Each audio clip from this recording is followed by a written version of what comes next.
The Pacific is one of the most disaster-prone and vulnerable regions in the world.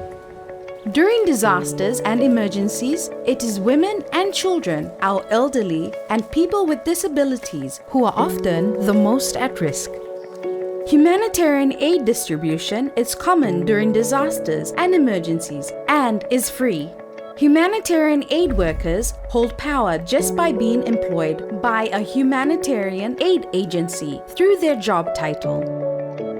There can be instances of imbalance and abuse of power. This is when aid agencies or people that control resources may expect favors or something in return. There are times when these favors or expectations for something in return are sexual in manner. As humanitarian aid workers, we must reflect on the power that we hold and not abuse it. And one of the most harmful ways this power can be abused is through sexual exploitation, abuse, and harassment. Did you know that inappropriate comments are harmful to everyone and may be in breach of your code of conduct? Consider situations like these. A co-worker makes a sexually suggestive comment about you to another co-worker. A manager makes a sexist joke to another manager. Sexual exploitation, abuse, and harassment can happen anywhere and to anyone. Agencies have measures in place to protect people from sexual exploitation, abuse, and harassment by their staff and related personnel. This is the most important part of a humanitarian aid worker's job, to ensure that they do no harm to their co-workers and communities. Women, children, our elders, and people with disabilities are more at risk of abuse and harm than others. All humanitarian aid workers must understand their duties and obligations in creating a culture of safety and protection that is aligned with their organization's principles. There are 6 core principles relating to PSEAH that every humanitarian aid worker must follow to keep our communities safe. 1. Sexual exploitation, abuse, and harassment by humanitarian aid workers are acts of gross misconduct and are therefore grounds for termination of employment. 2. Sexual activity with children, persons under the age of 18, is prohibited regardless of the age of majority or age of consent locally. Mistaken belief regarding the age of a child is not a defense. 3. Exchange of money, employment, goods or services for sex, including sexual favors or other forms of humiliating, degrading or exploitative behavior is prohibited. This includes the exchange of assistance that is due to beneficiaries. 4.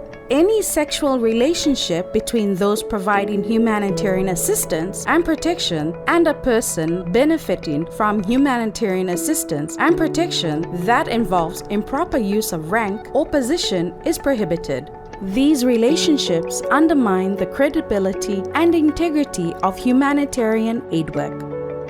5. Where a humanitarian aid worker develops concerns or suspicions regarding sexual exploitation, abuse, and/or harassment by a fellow worker, whether in the same agency or not, they must report such concerns via established agency reporting mechanisms. 6. Humanitarian aid workers are obliged to create and maintain an environment that prevents sexual exploitation, abuse, and harassment and promotes the implementation of their code of conduct. Managers at all levels have particular responsibilities to support and develop systems that maintain this environment. Reporting mechanisms and communication channels can be different from one agency to another. Whatever form they take, they must be widely publicized so that all staff, related personnel, and all members of affected communities can access them and understand them. All agencies should have a process that is survivor-centered, maintains confidentiality, prioritizes the safety and well-being of all parties, is accessible, including for all types of disabilities, is transparent, is accountable, is non-discriminatory, a process that puts the best interest of the child first and ensures that all actions and interventions do not expose people to harm.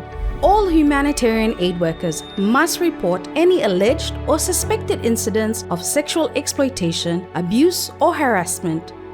Reporting an incident will not affect the humanitarian aid that a complainant or survivor is entitled to. Reporting an incident can bring perpetrators to justice and remove sexual misconduct from the humanitarian aid space. As humanitarian aid workers, we must maintain a commitment to upholding core humanitarian standards. No aid agency is immune to sexual exploitation, abuse, and harassment. We must stay vigilant and aware to ensure our workplace is safe for staff and related personnel, and we protect the communities we serve. This involves all of us, and we all have the power to act.